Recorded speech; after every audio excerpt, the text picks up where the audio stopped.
My childhood dog showed back up to my house after 30 years, finale. A story by user Luther writes horror. I'm so angry and afraid all the time and I don't know what to do about it. After what happened with Shadow, I feel like a different person. I've never been quick to anger, always a tranquil little pond of emotions on the inside. But now there's this storming thing inside me. It's a deep pit that goes on and on. A week ago my childhood dog, Shadow, showed up after 30 years. Only it wasn't a dog, really. Within 24 hours he'd possessed both my wife and my mother, and I had fled with my infant son to my sister's house. A few days later I brought 2 experts in the paranormal to the house to try to exorcise or otherwise banish Shadow.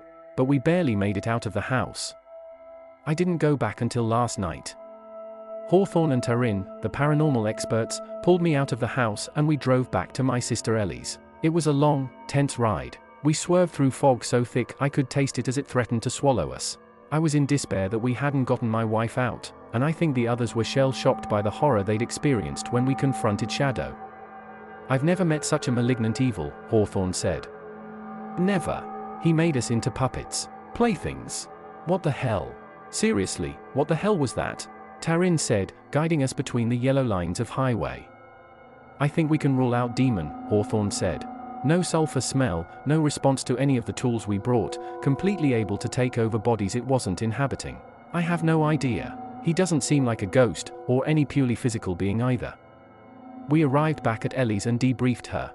My son slept through the meeting and when I checked on him later he was still so peacefully asleep. A faint calm of vanilla hung in the room. Whatever I did, I couldn't let Shadow get a hold of him.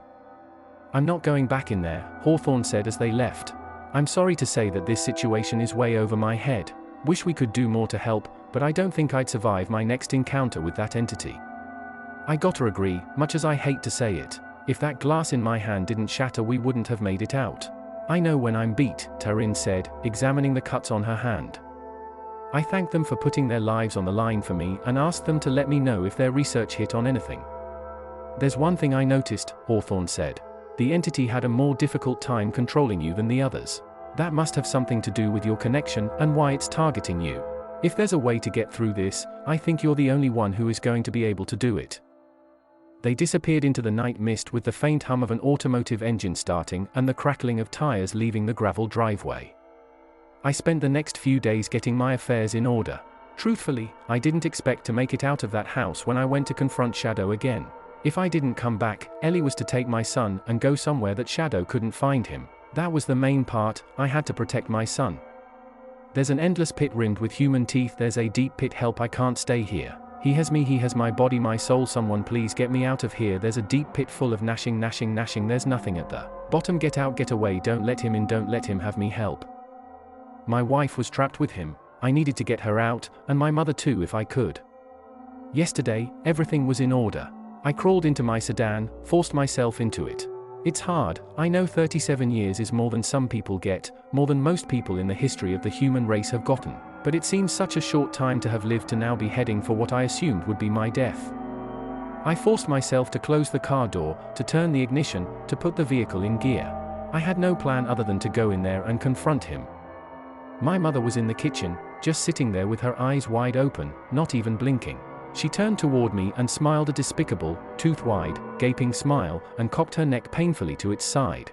I heard a crack. Welcome home, dear. We've all been waiting for you. Now just bring Shadow his child and we can be a happy family. My lungs felt filled with dread, but I pushed myself onward and up the stairs. There, in the room at the top of the stairs, Shadow sat with my wife, who stared straight ahead with that same disheartening expression I saw on my mother. No friends now? Did they all abandon you too? You are distinctly unlovable, aren't you? My wife spoke, but the sound was deep and rasping. It wasn't her voice at all. I don't care what you are. I want you out of this house, I told the dog. He sat there, regal. Other people had always commented on how he was the most beautiful dog they'd ever seen, but I tried to see past that image into how I'd seen him the other day standing over my son. Oh, that's not nice. This is my home now. You don't want to kick an old dog out into the cold street to whimper and whine in hunger, to shiver in ditches searching for any scrap of food. You're not that cruel. Again, it was my wife's body speaking these words. The dog simply sat, staring at me with his dichromatic eyes. You're not a dog, I said to it. I want your love and adoration. Your devotion. Is that too much to ask? Maybe I should throw your wife down the stairs. Would you love me then? What if I took away the people in your life one by one until I was all that was left? You'd be forced to love me then, wouldn't you? I tried to see him as he truly was. Behind the mirage of the beautiful dog, I made out an animal in the same shape, but covered in decaying skin. I reached for my wife. We're going, and I'm taking her somewhere you'll never find us, I said. She recoiled from my touch. Save me, she screamed, even as her body pulled away. That won't do, the other voice spoke through her. What do you want? I screamed. Your son, the cruel voice responded. You're not getting him, I said. I'll give you a deal then. You were always a smart child. If I have you, I won't need the infant. Don't do it please honey, there has to be another way. I'll let you wife and mother go free, and I won't kill any of your little friends, and all you have to do is give yourself over to me willingly. My wife and mother will be able to go back to their lives. You'll let go of them completely. I knew I was powerless to stop him. This could be my only way of saving them. I won't need them if I have you. And my son? He was only a replacement. You were always my favorite. Or don't you remember? I'll do it, I swallowed and felt the lump in my throat. If you leave the others alone you can have me. Shadow walked toward me, rising onto his hind legs. As he approached he no longer looked like a dog, but instead he was a man with a dog's head. His eyes burned, staring into me. He raised up his claw-like hand and put his index finger on the center of my forehead. My head erupted in pain as he pushed that sharp spear through my flesh, then through my skull itself. A wide smile drew across his face. I could feel him inside me, I didn't know how, but as I was frozen he pushed his whole arm into my forehead. I saw, beyond the image he had shown me, that he had stretched himself into something like a narrow hole cut through the air. And this deep pit entered me and I felt filled by its hollowness and its gnashing teeth and its endless grinding bones, and its hunger that could never be sated and its hatred of all things living, and I collapsed to the ground and lost consciousness. Wake up! Wake up! My wife was shaking me. What happened? I asked. I don't know, she said. It's all over though. I don't know how you did it, but you got him to leave. Shadow is gone. Days passed. Life went back to normal. At least, for everyone else it did.